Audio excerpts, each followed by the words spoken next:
Hello all.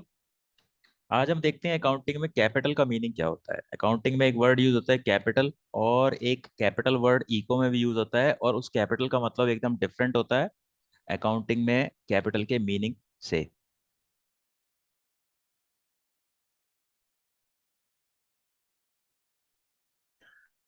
तो accounting में capital क्या होती है? अकाउंटिंग में कैपिटल क्या होती है? Amount invested by the owner और प्रोपराइटर इन द बिजनेस। तो प्रोपराइटर का मौत कौन होता है? एक बिजनेस का जो मालिक होता है उसको प्रोपराइटर बोलते हैं। ठीक है। और हम बहुत स्पेसिफिकली देखें तो जो सोल ट्रेडर होता है, जो अकेला मालिक होता है, ठीक है, उसको हम प्रोपराइटर मेनली बोलते हैं। और अगर कोई बिजनेस पार्टनरशिप का है तो उसमें जो मालिक होते हैं उनको पार्टनर्स बोला जाता है, उनको प्रोपराइटर नहीं बोला जाता। तो प्रोपराइटर कौन होता है? एक ऐसा आदमी जो अपना खुद का बिजनेस कर रहा है और वो अकेला ही मालिक है। तो अकाउंटिंग 11th क्लास में हम एक सोल ट्रेडर के पॉइंट ऑफ व्यू से पढ़ते हैं। आपकी पार्टनरशिप की जो अकाउंटिंग है वो आपकी क्लास 12th में है।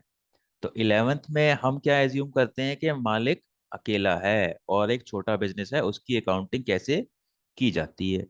कंपनी की भी अकाउंटिंग होती है, वो कॉलेज में पढ़ते हैं या ट्वेल्थ ट्वेल्थ में भी पढ़ते हैं कंपनी की अकाउंटिंग। लेकिन जो 11th में जो अब अकाउंटिंग नया सब्जेक्ट शुरू होता है, तो हम ये मानते हैं कि ये अकाउंटिंग एक सोल ट्रेडर की अकाउंटिंग है। तो इसीलिए हमने वर्ड यूज किया है प्रोपराइटर।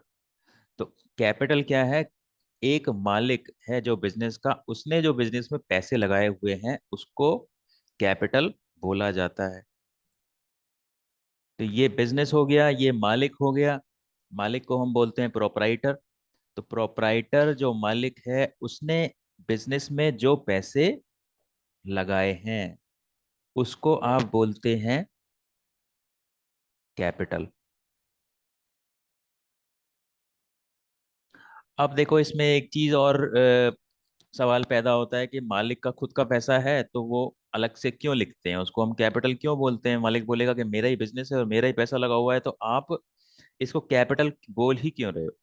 ठीक है।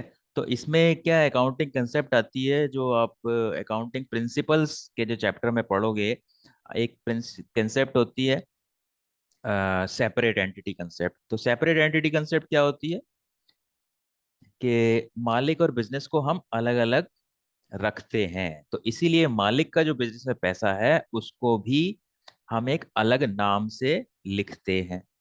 तो जब अलग नाम से लिखते हैं तो वो नाम क्या है? वो नाम है कैपिटल।